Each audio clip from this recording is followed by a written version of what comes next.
بسم اللہ الرحمن الرحیم۔ میں مشتاق آفتاب، آپ میرا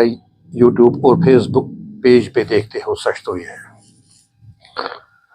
جموں کشمیر کے سیاست کا شیرازہ آئے روز بکھرتے جا رہا ہے۔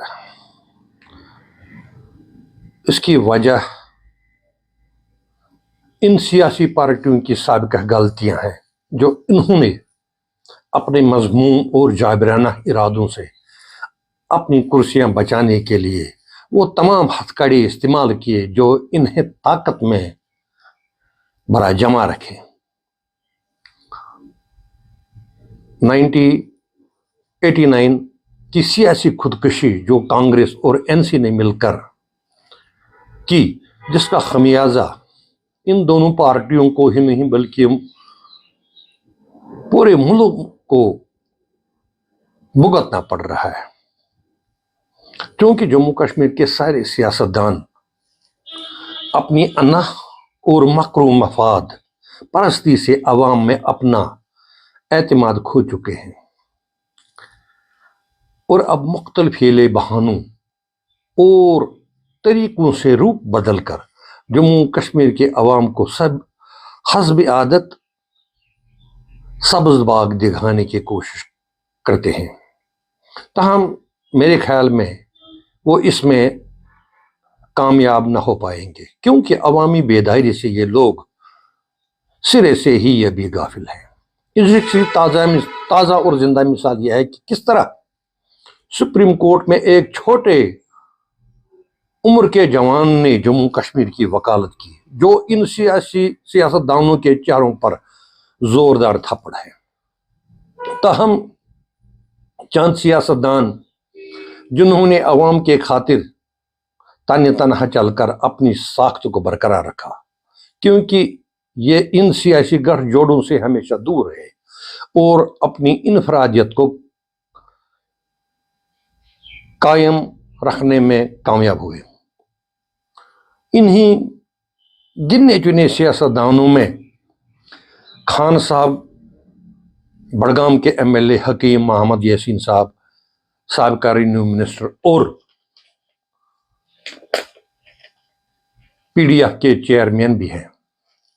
اور کلگام کے ایم ایل اے محمد یوسف تارگامی صاحب قابل دید اور قابل ذکر ہے۔ اس کے علاوہ جو کافی مقبول عام شخصیت کشمیری عوام کے زبان پر، اس کا نام لنگیٹ کے M L A engineer Rashid صاحب، جو وادی کے ہر ایک جگہ مشہور و معروف ہو چکا ہے اور جو اس وقت قید بند کی مصائب سے دوچار ہے۔ تارگامی صاحب اور حکیم محمد یاسین صاحب کو چاہیے کہ وہ مرکزی سرکار سے ان کی رہائی کے پروانے پر دستخط کرانے کی کوشش کریں، اور تینوں مل کر نئے ہونہار باصلاحیت نوجوانوں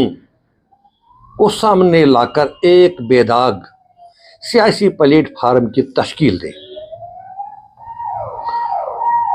جو اس مصیبت زدہ قوم کے دکھ درد کا مداوع کر پائیں۔ ہمارے جے کے اعظم نیوز نیٹ ورک کے ٹیم نے کشمیر کے بیشتر علاقوں کا دورہ کر کے یہ اخذ کیا کہ ان تینوں کے سوا، انجینئر رشید، حکیم محمد یاسین اور محمد یوسف تارگامی، ان تینوں کے سوا کسی بھی سیاسی لیڈر کی عوامی پذیرائی اس وقت برقرار نہیں ہے۔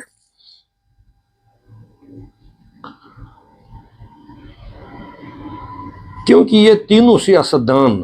کنبہ پروری اور سیاسی چال بازوں سے ہمیشہ اپنے دامن کو بچانے میں کامیاب رہے ہیں، اس لیے ان تینوں پر بہت بڑی ذمہ داری عائد ہوتی ہے۔ یہاں یہ بات میں ضرور کہنا چاہتا ہوں کہ میں ان تینوں کی وکالت نہیں کرتا ہوں، نہ میں ان کو کبھی ملا ہوں، نہ ان کے پاس میں گیا ہوں، لیکن جو عوام کہتے ہیں، جو عوام میں ہم نے اخذ کیا ہے ہم وہی عوام کے سامنے رکھتے ہیں اور ان کے ہاں بتاتے ہیں۔ ان تینوں پر بڑی ذمہ داری عائد ہوتی ہے کہ وہ ایسے بے لوث سیاسی پلیٹ فارم کو بروئے کار لائیں جس کا شیرازہ کبھی ختم نہ ہو پائے۔ اگر یہ تینوں اس وقت اس سیاسی ذمہ داری کو نبھانے میں کامیاب رہے تو آنے والے جنریشن نوجوان بچے جموں کشمیر بالخصوص وادی کشمیر کے ان کے شکر گزار رہیں گے۔ اگر یہ تینوں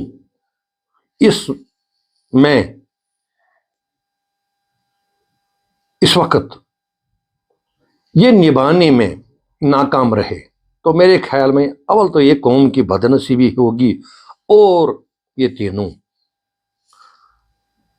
عوام کے مجرم اور گناہ گار ہوں گے۔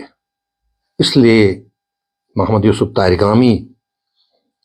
حکیم محمد یاسین صاحب اور انجینئر رشید صاحب جو اس وقت قید میں ہیں، ان کو چاہیے اگر کسی بھی قسم کی ان میں رنجش ہوگی تو اس کو بالائے طاق رکھ کر عوام کے خاطر ایسا پلیٹ فارم تیار کرے جسے اس قوم کو آگے مشکلات سے دوچار نہ ہونا پڑے۔ مجھے دیجیے اجازت۔ خدا حافظ۔